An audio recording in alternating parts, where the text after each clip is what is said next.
గత 2 నెలల నుంచి నేను రోజు చాలామందిని ఫిర్యాదుదారులని కలవడం జరుగుతుంది. రకరకాల పేరుతోని రకరకాల చీటింగ్ అయిన వాళ్ళతోని కేసెస్ ఉంటావు. బట్ కొన్ని కేసెస్ చాలా అంటే చాలా బాధ కలిగిస్తుంది. ఎందుకంటే చాలా మంది అమ్మ నాన్నలు వచ్చి మా పిల్లలు మనకు పట్టించుకుంటలేరు, మా ఆస్తులు రాపించుకొని మనకంతా బయట పంపించారు, లేదంటే ఒక చిన్న ఇల్లులో పెట్టారు, మనకు రోజు కూడా గడపడము చాలా కష్టమవుతుందని చెప్పి వాళ్ళు చెప్పడం జరుగుతుంది. వాళ్ళందరూ కూడా పిల్లల్ని పిలిపించి మీరు కౌన్సిలింగ్ చేయండి సార్, కేసు కట్టండి అని చెప్పి చెప్పడం జరుగుతుంది.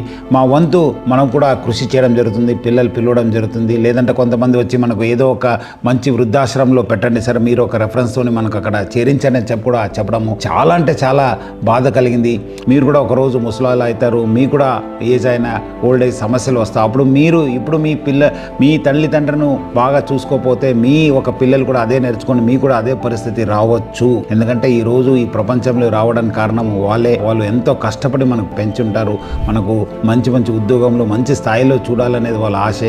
మనము ఆ స్థాయి చేరిన తర్వాత వాళ్ళని మర్చిపోవడం అనేది చాలా అంటే చాలా మంచి పద్ధతి కాదు, చాలా ఒక హీనమైన చర్య. సో ప్రజలందరూ కూడా కోరుతున్నాను, మీరందరూ కూడా మీ తల్లిదండ్రులను జాగ్రత్తగా చూసుకోండి. అలాంటి కేసు ఉన్నప్పుడు డెఫినెట్లీ మనం కూడా స్ట్రింజెంట్ యాక్షన్ తీసుకుంటాను. వాళ్ళ పిల్లలపైన వాళ్ళకి సంబంధించిన వాళ్ళు ఎక్కడ పనిచేస్తాను వాళ్ళు కూడా దృష్టికి తీసుకెళ్ళడానికి ప్రయత్నం చేస్తాను. ఎందుకంటే మళ్ళీ వాళ్ళు కూడా తెలియాలి చట్టం తన పని చేయాల్సి వస్తుంది. సో ప్రజలను కూడా అవకాశాన్ని కల్పించొద్దు, అమ్మ నాన్నల్ని బాగా చూసుకోండి అని చెప్పి నేను ప్రజలను కూడా మరీ కోరుతున్నాను.